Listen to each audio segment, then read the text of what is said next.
Awesome. Can you guys quickly hop in and just kind of do the greetings a little bit so we get to know all of you, if you're comfortable with that? I'll introduce myself. My name's Marissa. I'm in Ohio in the US.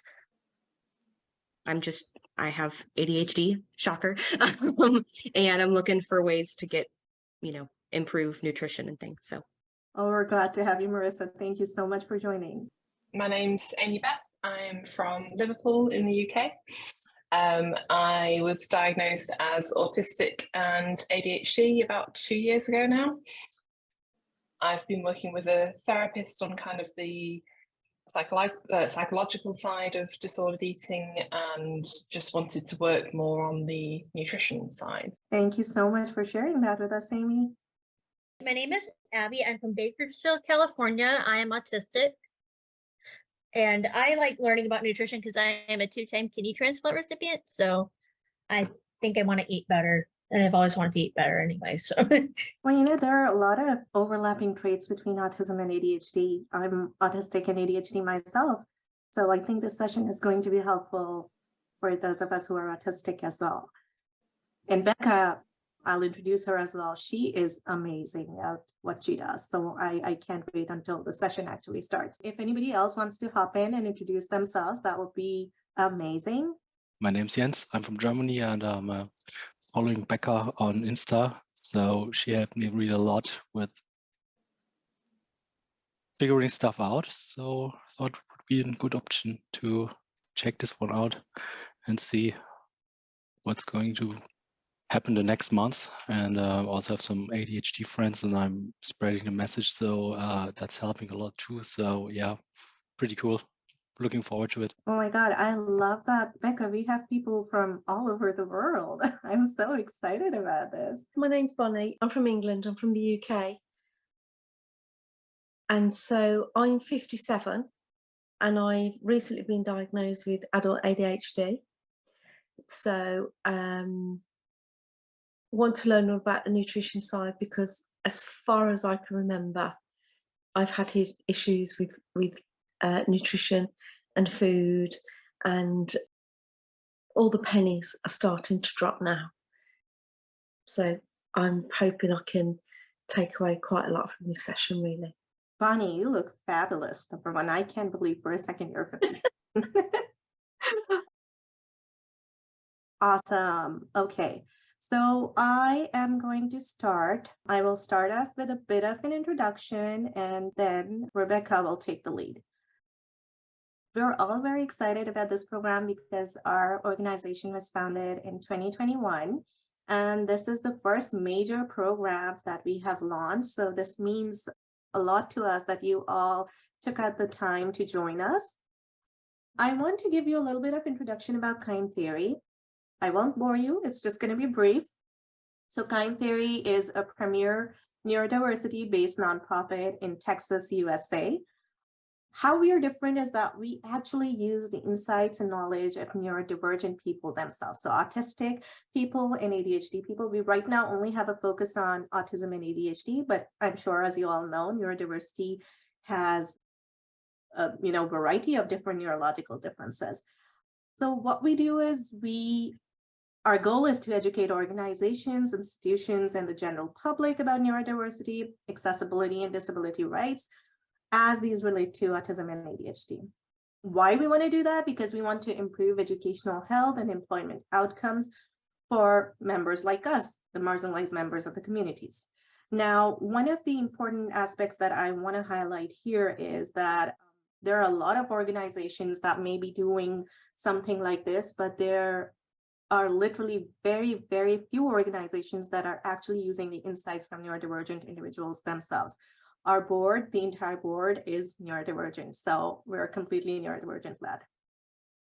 Then our fabulous Becca, her name is Rebecca King. We fondly know her as Becca King.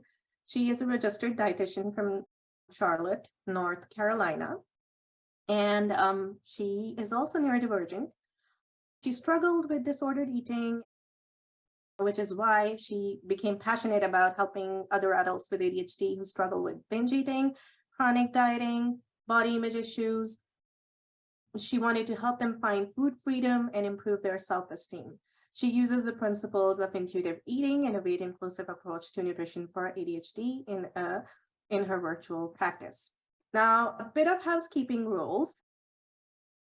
I'm going to take questions after I'm done with the rules and the agenda for today. So we need housekeeping rules because this is our very first, official program session. So we're kind of like taking it as we go. So we might run into some technical glitches. We might run into some, issues that we don't know might happen. So I just want everyone to be prepared for it. If, for instance, you get disconnected or the meeting ends, please join the same link in about 5 minutes. We will make it active again. When you're not speaking or, when Rebecca is presenting, please try muting your microphone. You can use the chat feature for questions or comments so we can address them later. Or if there is something that you need an immediate answer to, you can raise your hand and we will ask Becca to take your question there and then. We will have a dedicated question and answer session at the end of the meeting. So if you experience any other technical difficulties, please notify the host or the moderator via the chat. If you can see here on the right-hand side of the slide, the raise hand feature can be clicked by pressing these 3 dots, and then you can click the raise hand feature. That's it about the rules. This is the program agenda for the entire 6 months. Now, I would love for you all to be there for the entire 6 months. Just only 1 session per month, but it's going to be very, very rigorous and very, very exciting. We are going to be sharing 1 resource with you after every session. We're going to email it to all the attendees. And that resource will kind of recap what we went through. And it will also include the activity, and it will also include the FAQs for the session that we had within this session. That way you guys get to keep that with you always. For those of you who might not be able to attend certain sessions, you can email and we will make sure that you receive the recordings later. However, it might take us a couple of weeks to send you the recordings. Today's agenda, I would let Becca go into detail with this one, but basically we're going to start off with the introduction to the session, then the session topic, then activity, and the question answer session. So I'm going to stop sharing now, and I'm going to make Becca the host. For those of you who have just joined us, please know that the session is being recorded. If you have your video off on and you don't want it to be recorded, please turn it off. I'm going to pass the torch to Becca now. I'll skip my introductions since you did such a great job of introducing me. So today we're going to talk about how neurodivergence impacts our relationship with food and eating. I kind of wanted to make this, since there will be 5 more sessions, a little bit more of like an introductory or more informational based. But I would love if you guys, as I'm sharing or talking, if there's anything you guys feel like identify with or relate to or have any examples of things that I'm talking about, please feel free to like share. You can raise your hand if you want to share, or share it in the chat box too, because I'm sure others maybe experience or can relate to whatever experiences you might have. So I think it's really nice when we share those experiences so we can all not feel maybe alone in things that we struggle with, because I think when a lot of people get diagnosed with ADHD or autism later in life, we don't necessarily always, especially with ADHD, I find a lot of times it only gets viewed as like struggling with studying or certain areas of our lives, but neurodivergence really does impact every aspect of our lives. And so I think it's really important to share where we might have challenges or maybe areas that are strengths for us as well too. So these are kind of the 6 areas or factors that we're going to talk about today in terms of how these different areas can impact our eating and our relationship with food. So we'll touch on interoception, emotions, dopamine or stimulation, medication for folks if you do take medication, executive function, and the last thing we'll talk about is sensory processing. So interoception is basically being able to pick up on and act on messages from our bodies. So these are just some examples of messages we might hear from our body. So like when it gets cold out, you might start to shiver, right? And that's kind of our body giving us a message that we need to put a jacket on. With ADHD, it can be challenging, or autism. I might say ADHD because I primarily work with folks with ADHD, so I apologize if that's just kind of my default.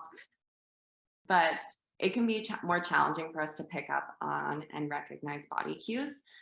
So this can be, when it comes to eating, you might not recognize hunger cues until they're really unpleasant, or maybe more on the extreme end of hunger.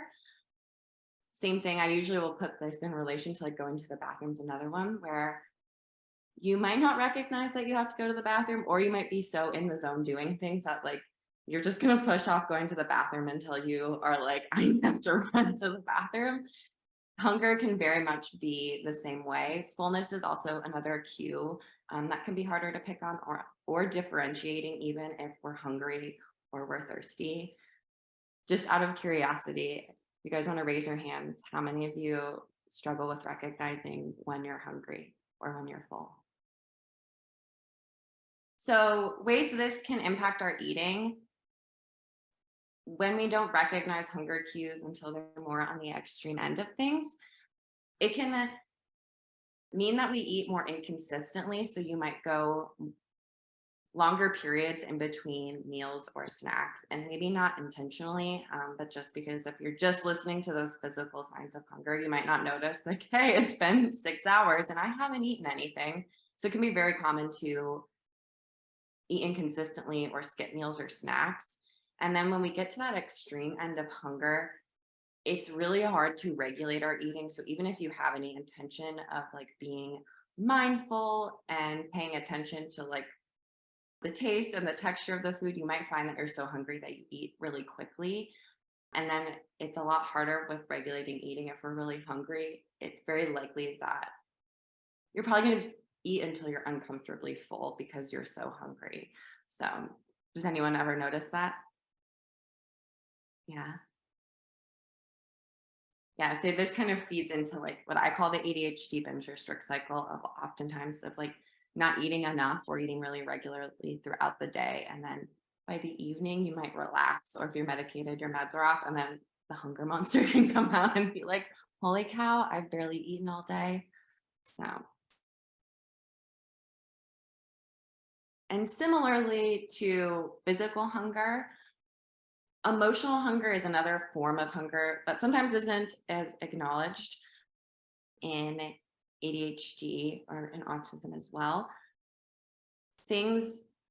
Oftentimes we're told to like listen to our hunger in terms of physical hunger cues, but emotional hunger is also a valid form of hunger. And if you don't experience physical hunger cues, it might be that getting hangry, or your mood, having a mood swing, or even having trouble concentrating, or having more food related thoughts, those might actually be signs of hunger for you, especially if you notice like, I don't really get a grumbling stomach, and that's totally okay.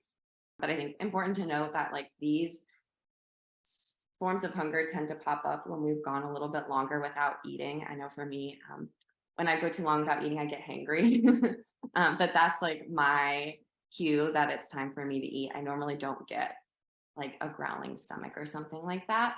So I think it's important to acknowledge and validate that it's important to honor these forms of hunger, because if you only listen to like your stomach growling, and if you don't experience that form of hunger, then you might not eat at all or eat enough. And when we're eating more regularly throughout the day, it actually can help with regulating our emotions.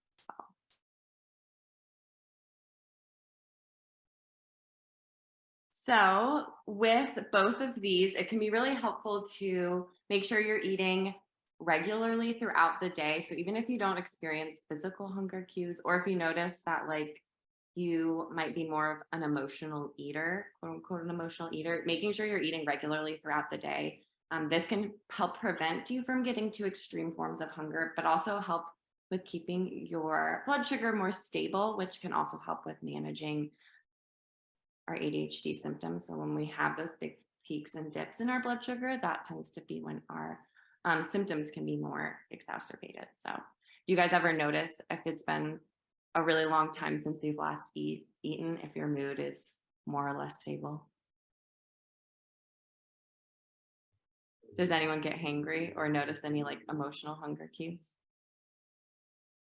No. And then being in touch with our thoughts and feelings as well. So if you are someone who would maybe describe yourself as an emotional eater, identifying what emotions are that you commonly have that might impact your eating, whether that's maybe causing you to turn to food or it might make you restrict. So stress would be a good example where for some people when they're stressed, they might turn to food more often.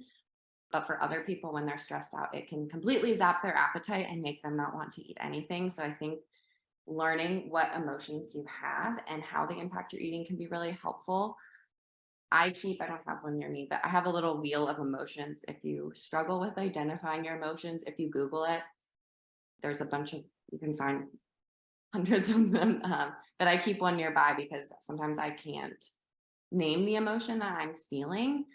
So looking at that, it kind of gives me a thesaurus of like, I know I'm not happy, sad, or mad.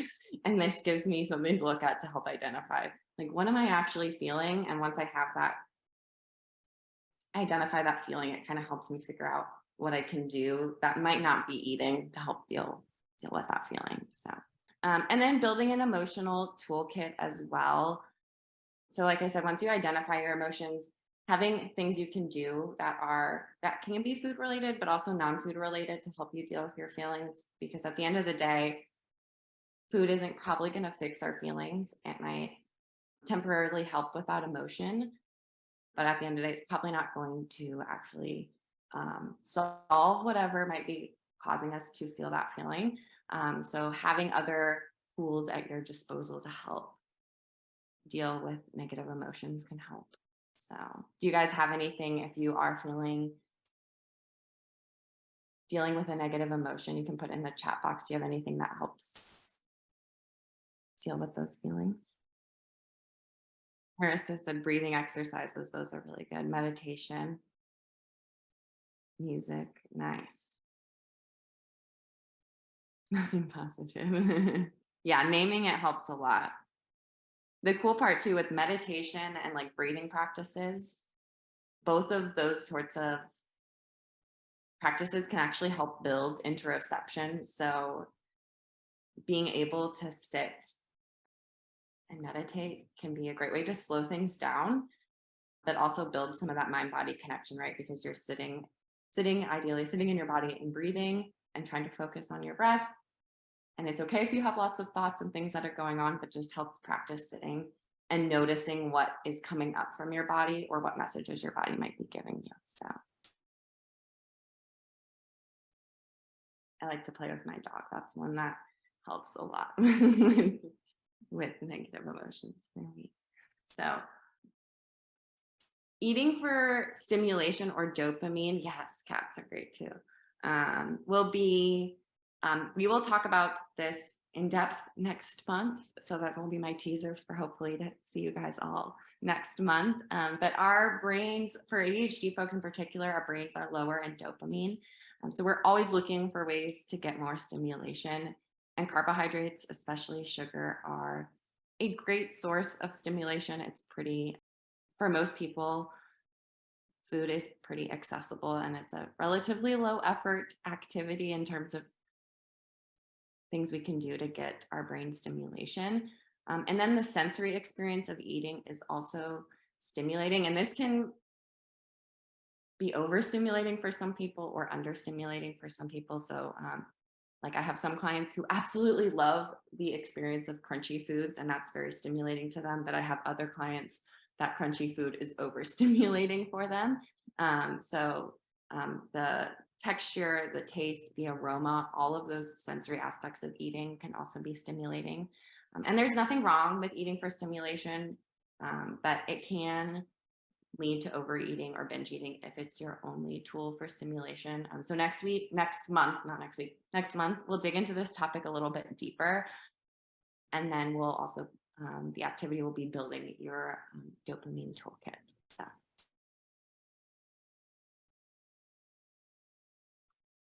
And then medication as well. So stimulants and non-stimulants can impact our eating. The side effects from stimulants, if you do take a stimulant, they tend to have stronger side effects than non-stimulants. But both stimulants and non-stimulants can decrease your appetite. It can change taste, tends to make food sometimes have a little bit more of like a bitter taste. Chewing can often be unappealing when you're medicated as well, which can make it harder to eat. You might experience dry mouth or have nausea or an upset stomach. And then weight loss is also a potential side effect. And I will say it's not the purpose of stimulant medication, but it can be a side effect. If eating on your medication is challenging, chewing is unappealing, liquids can be really great to help with eating. So things like smoothies, protein drinks, Greek yogurts, drinkable yogurts now, even the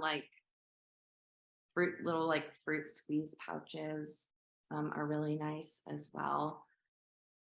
Just so that way, if chewing is really unappealing, it's still a way that you can get in nutrition or help with eating more regularly throughout the day.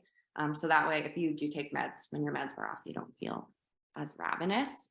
Some people will anchor their meals if they're medicated. So planning on having a larger breakfast and dinner, and then having small frequent snacks or meals kind of throughout the day. Grazing is another eating pattern for some people on medication, or even if you're not medicated, that might be more appealing for some people with ADHD. Like if you have trouble sitting and paying attention or sitting for a long period of time eating food, grazing can be another option as well. So eating smaller frequent meals or snacks throughout the day, whatever feels best for you. And then this one, I think, even if you're not medicated, I think having ready to eat foods is extremely helpful. So things that require very minimal prep. So that way, when you do recognize like, hey, I'm hungry, or it's been a while and I should probably eat something, it just reduces the barrier to eating to make it more accessible. So there isn't, okay, well, I need to get up and I need to go wash the vegetables and chop the vegetables and, portion out everything. If it's, for me, like carrots and hummus is one of my favorite snacks. And sometimes just having the little single serve containers of hummus means that I'll actually go grab it and sit down and eat versus going and trying to get the big container from my fridge and then having to remember to go put it back. It can be a challenge.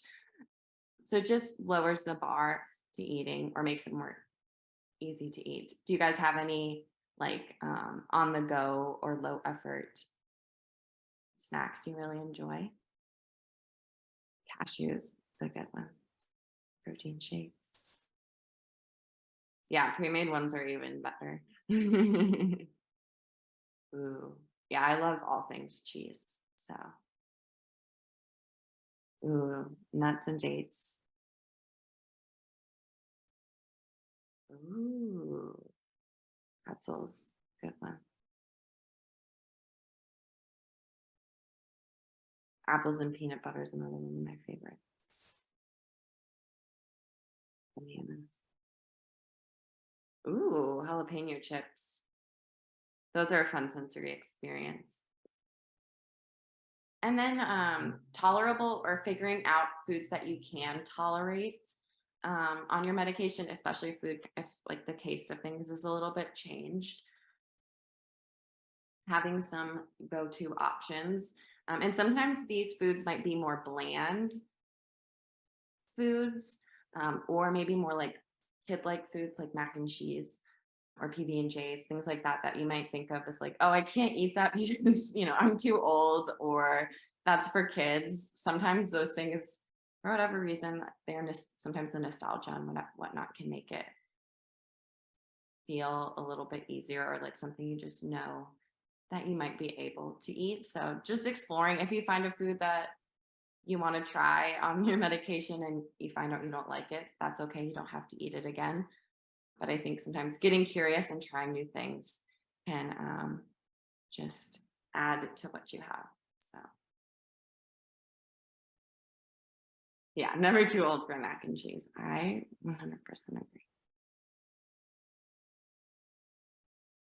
This will be another area we'll dig into deeper in April, or not, yeah, April and May's calls, I believe, is executive function and how that impacts our eating as well. And this is more geared towards the planning and preparing and cooking side of things, because that does require a lot of executive function, from deciding what to eat to getting all of the ingredients for it, to doing all of the prep and the cooking, eating it, and then cleaning it all up. It does require a lot of executive function. So if you don't enjoy cooking, cooking can feel really overwhelming or exhausting for you. I think if you are, I've had ADHD, you'd be like, well, I'm a chef, I love cooking. And I'm like, yes, this would be an area that you might, if you find it's very rewarding or enjoyable, then maybe cooking and meal planning and those sorts of things might not be as challenging for you. But if it's not an area that you really like or enjoy, which is totally okay, this area, it can be just a little bit harder to cook and prepare foods. So does anyone find meal planning challenging or cooking challenging? Very, yes. Yeah, one of the weeks we'll do like a nutrition 911 plan. So we'll kind of come up with all of your like go-to meals and snacks and things. So, oh, Amy Beth, that's so nice. Yeah, my partner is a chef, so it is very nice. He helps with cooking, but I don't get to cook as often anymore. But yeah, what to buy, and then making sure you actually get all of the ingredients at the store, or you actually remember to bring your list with you to the store. All those things can be great, challenging. So yes, if I had to pick a kitchen appliance that I think every neurodivergent person should have, it would be an air fryer, I think.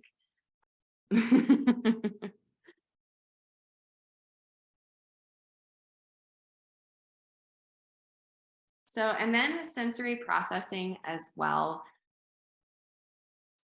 We can have differences in the way that we process our senses. This can make us more prone to kitchen injuries. So the way that we perceive and move through space can be different. It's called proprioception. So can be more prone to like burning ourselves, cutting yourself, those sorts of things unintentionally. You might have more distress at hearing others chew. I have a friend who is an ADHD coach, and she can't eat with her kids because they're toddlers, and just hearing little kids chew is too distressing for her, which is okay. And then the discomfort of eating without any extra sensory input. So if you struggle with eating without distractions, or like the idea of eating mindfully, that is very common. I have yet to have a client who doesn't struggle with eating without distractions. So this would be an area where I would say figuring out what level of a distraction or stimulation might work for you. So for me, I can't eat in dead silence because it's like nails on a chalkboard for my body. So it makes me either eat really quickly or I just get uninterested in eating. So I listen to like podcasts or music when I'm eating, so that there's some sensory input, but my eyes can engage with my food. I have some clients who can eat while they're watching TV, and it's not too distracting for them. Whereas I have other clients who might find that if they eat in front of the TV, they're overly distracted. So it's kind of figuring out what works for you. I know for me, if I'm on my phone and watching TV and trying to eat, like there's no way I'm connected to my hunger or my fullness when I'm like that. So I try to take things down a little bit. So yes. Driving the normies crazy. I like that. Yeah, Marissa, I've done that before too.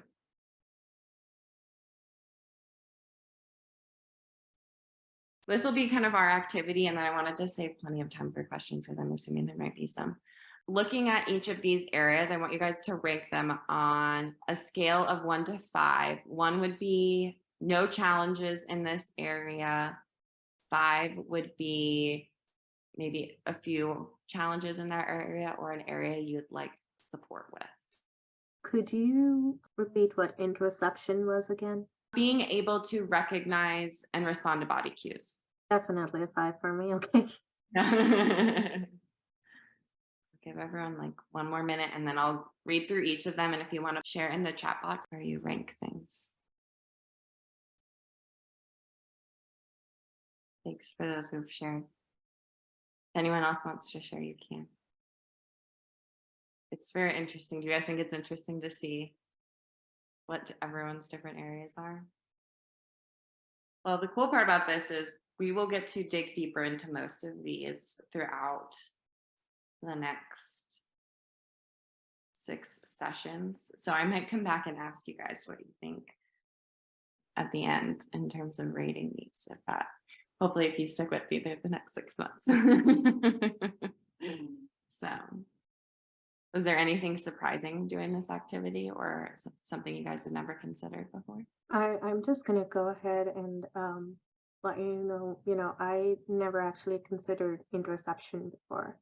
Yeah. I always like I can tell what my body needs at that time, and I would suddenly all of a sudden start binge eating because I haven't been able to figure out Yeah. that I've been hungry.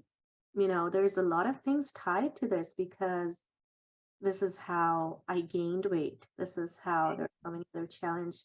And then at the end of it all, it also harmed my self-esteem as well. So it's very interesting and at the same time eye-opening for me to consider that these things actually have a greater impact than how we actually, I mean, I never even think about it like this. So yeah, so it's kind of like I'm just processing it all at this point. Yeah, it is pretty interesting. Like my family, we all get hangry when we get hungry. And like, it's funny to think about like all of our hunger cues are very similar. And sometimes it takes us all a while to recognize that the reason we're not getting along on vacation is because it's been too long and no one's noticed that we need to eat. So but Samar, you brought up some good points. So some of the ways this brain can impact our relationship with food is having more shame and guilt around our eating, especially if some of these things lead to overeating or to binge eating.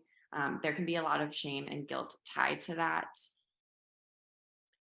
Feeling or believing like we are broken or like we're not capable of being an adult. So especially if you struggle with like the executive functioning piece around cooking and meal planning and all of that, when typical people will say, it's not that hard. Why don't you just meal prep? And you're like, why can't I do this thing that everyone else just makes it seem like it's so easy to do but it's not for me?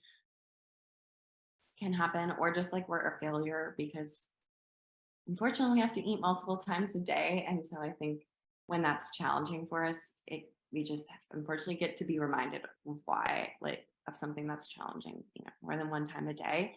And this can also push us towards masking or hiding our struggles due to the shame that we feel. So you might not, I know for me, when I struggled with binge eating, I never told anyone that I struggled with it because I carried so much shame and guilt around it. And that just made it a lot harder to work through the challenges that I had versus, talking about it, which can be very scary. But I think being vulnerable and sharing, I know can be really powerful. And just, I think too, normalizing some of these struggles that all of us might experience related to eating. And I think normalizing those things. And then, we get lots of labels, like, especially even in the nutrition world, like you're just lazy, or if you're in eating disorder recovery, you're non-compliant because you're not following the meal plan that they made for you, even though like it might be that the meal plan they gave you was too complicated and you needed something simpler. So yeah, I feel like for adults with ADHD, we do get, I feel like, I'm still trying to figure out how to be an adult can be really hard. And then realizing, it's because there's executive function things that are challenging. So just a little summary, some things that can impact eating: interoception, or our ability to act on and respond to body cues; our emotions, dopamine, medication, executive function, and then our senses.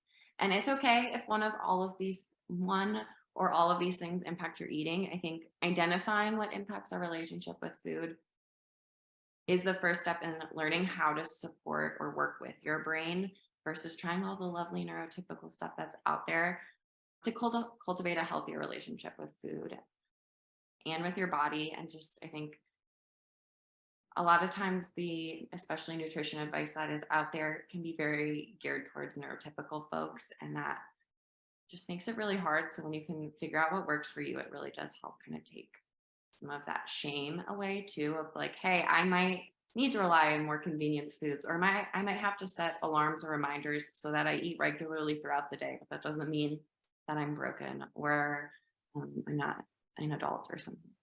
So that's all I have, but I think there's plenty of time left for some Q&A. Does anyone have any questions? You can put them in the chat box, or you're welcome to raise your hand and ask. I was thinking, if nobody has any questions, how do you feel about doing kind of like a top fun activity to see if like we've got it? It's not like a quiz or anything like that, but kind of like just playing around with all the knowledge that you've given us today. Yeah, would anyone like to share, I guess, maybe an experience when it comes to interoception, why it's challenging? Go ahead, Marissa. Well, I think you had mentioned that sometimes it specifically is that like we're so focused on other things. And I've like certain things that I know that I hyper focus on that are things that I enjoy, like reading. I've actually had to like be very careful about getting into new books, because I'll go like an entire weekend where I'm like, I'll go all day where I'm like, did I drink water today? And then it catches up to me and I'm like, oh, it has been 9 hours and I have not had anything to eat or drink or been to the bathroom or like set this book down. So there's things like that. But then also on like a smaller scale, when I'm at work or something, especially with now being on a medication where I don't have the immediate hunger cues even more, to where it's like, if I don't set a timer and eat when that timer goes off, I won't eat all day. And then I get that I've gone too long without eating and all of those things. So it's almost like being, if any of you guys ever played The Sims, it's almost like being a Sims character, and like all of your little bars are down to like nothing. And that's when you realize, like, usually that's when it all hits us. I'm like, it's like, oh, I haven't gone to the bathroom, I haven't drank water, I haven't eaten food, I haven't even like stretched or like done any, like moved my body at all, and it all just kind of hits us all at once. So I always thought that I had a quite good feeling of my body when I'm hungry, because I like to eat and I like to cook and stuff like that. So then I was watching your videos and I realized my hunger cues coming in like half an hour too late, and my mood's dropping, and I just realized how it interacts with my meds and with my dopamine levels. So now I'm eating 2 hours roughly, some snacks, and stabilizes my blood sugar or whatever, and just works great. So just timing it like this in a regular fashion manner, whatever. So yeah, that's helpful. oh, that's awesome. Yeah, I mean, yes, it's very easy to forget. I think Tommy wants to add something. Yeah, go ahead, Tommy. So, like, for me with indigestion, like, I feel my hunger cues. But usually, like, I don't notice it until I'm starving. Yeah. And then sometimes I'll be like, I'm really hungry right now, but I don't feel like eating. So, and being hungry is very annoying to me. So I'll take my meds so I won't be hungry. Yes. Yes, it's a vicious cycle. It's like, I've had clients say that to me when they first start working with me. They might not recognize hunger, and then once they recognize, they're like, this is annoying. How many times a day I have to stop and feed myself? Why do I have to do this so often? Marissa, did you want to add something? Yeah, just the like, I feel like the not realizing when we're hungry like feeds into other things, because the executive function of like, oh, it's going to take 30 minutes to prepare that meal, but by the time I realize I'm hungry, 30 minutes feels impossible. So sometimes then I'll like, oh, I'll have a small snack to tide me over, but then like now I'm not hungry again, so the urgency is gone. And so then by the time I'm hungry again, I'm like, screw it, I'll just heat up this like random microwave thing, and then other food that I was supposed to cook has now gone to waste because it's going to spoil. And so it just like all like compounds itself, I feel like. Yeah, or even not even heat up food, or I'm just gonna have a couple random snacks out of my pantry, and then you're like, I just ate all these like random snacks and I'm kind of full, but like I could still keep, like, it didn't like satiate you like the way a meal would sometimes too. So, and Aisha, you had a question, does interoception really help with guilt? I think understanding challenges related to interoception can help with taking some of the guilt out of it, or normalizing like, hey, it is something that I struggle with, like recognizing when I need to drink water, or when I'm hungry, or even when I need to put a jacket on, like that is because I'm cold, or maybe take a jacket off because I'm warm. I think acknowledging that those things are challenging can help remove the guilt, and then help with figuring out maybe ways around, or ways to connect, either improving your interoception or using other tools that can support you, if like alarms would be a good example of like using technology to help with maybe eating if you don't have traditional like hunger cues regularly throughout the day. Oh, interoception and delayed sleep phase syndrome. I don't know anything about delayed sleep phase syndrome, so I would have to do some reading on that to give you some advice, Stormy. When it comes to dopamine, what do you guys find challenging when it comes to eating for stimulation, or some areas where that can be challenging? Marissa, do you want to go? I feel like for me, a lot of times it's more about like, I might be like, usually it's a texture, not always a texture, but like I'm craving something but I don't always know what that is. So there's kind of that like, or I know what it is, but I don't have it. So I'm trying to like substitute things, and it's like, it's kind of frustrating. For me, it doesn't necessarily always lead to overeating, but it's still frustrating because it's like, okay, I'm craving that, like I want something crunchy, and it's, or maybe I'm looking for one specific food and I'm like, okay, well, what's a healthier alternative for that food? And so and then eventually I go eat the original food anyway. So I think it's just kind of that dopamine seeking, and like, you don't even always know exactly what you want. Yes. Less of a question, just like for me with dopamine, and like I feel like what I want, I know also isn't going to make me feel good. So like dairy bothers me, but I like want a milkshake. So I'm going to have a milkshake, but then I feel gross because my stomach hurts. So then I don't want to make like dinner because I don't feel good. So it's like, it's a weird thing because I know I'll get the dopamine like right away. And for like a half hour, I'm like, cool, I feel great. And then, but I always have to deal with the like cycle that creates. So I'm like, yeah, how do I find something for like, it's okay to like want something to eat for dopamine, but that it won't make me feel bad after, not like even emotionally, like the cycle, but just like physically, like I don't feel good to want to eat real food after. Yeah. I appreciate you sharing that.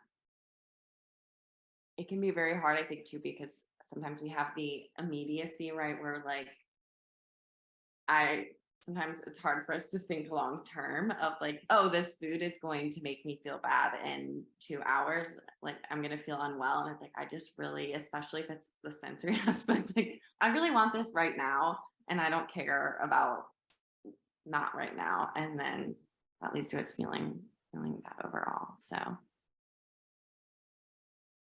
yeah, I think that's one of the hard parts with food is it can be, it just like eating for emotional reasons. And sometimes it can always not quite be enough.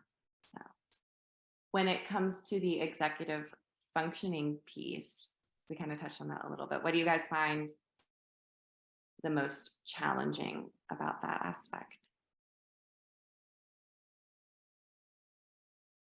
All of it. One of the things that I'm not sure if I think it is executive functioning related, is the mess I make while I'm trying to, go around the kitchen, making food and all of that. And, I remember that when I started cooking, I told someone very near and dear to my heart, I was like, teach me, how do you keep everything organized?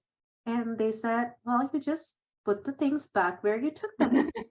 I'm like, oh, and I was like, I never asked the question again because I was so embarrassed. I was like, I know, but I can't do that.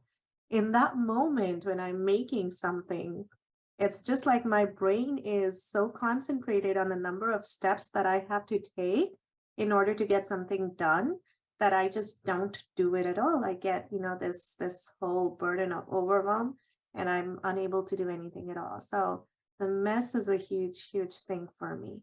Yes. I wish I made cookies yesterday and my partner came home and walked into the kitchen and was like, what on earth are you doing right now? And I was like, I'm making cookies. And he's like, I can see that you're making cookies. It was a disaster. I had like 3 cabinets open.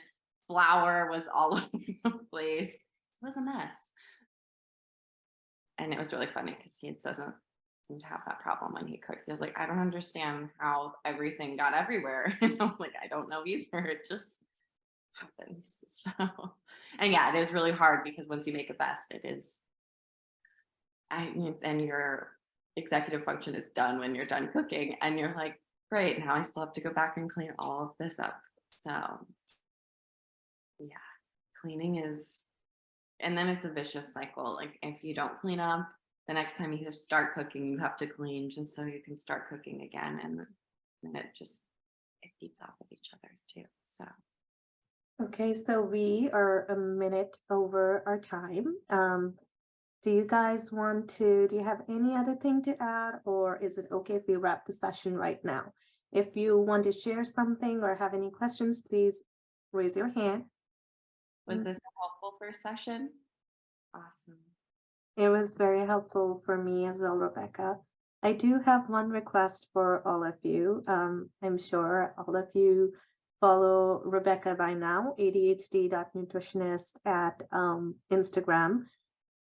We work really hard as an organization to provide these programs free of cost to all neurodivergent individuals. We partner, we collab, we work with other neurodivergent professionals, but we do need your support at all our online portals, at all our digital presence, and however you can support by sharing, by liking our page. I will ask Aisha to paste all of our links here for Kind Theory and for Rebecca. And if you haven't already, please like, share, and comment. And I think we'll hopefully be able to provide you more programs like this. But I look forward to seeing you all in the other 5 sessions with Rebecca as well. In case you're unable to join any session, please let us know. And we will have recordings sent over to you as well, but it may take a couple of weeks. Yes, and Aisha, the YouTube link is not appearing for some reason. It's just the name, so could you share that link as well? And yeah, that's about it for me. Rebecca, do you have any parting words of advice for the 1 month we're not going to be with you? Any tip or anything that you'd like us to practice on until the next session?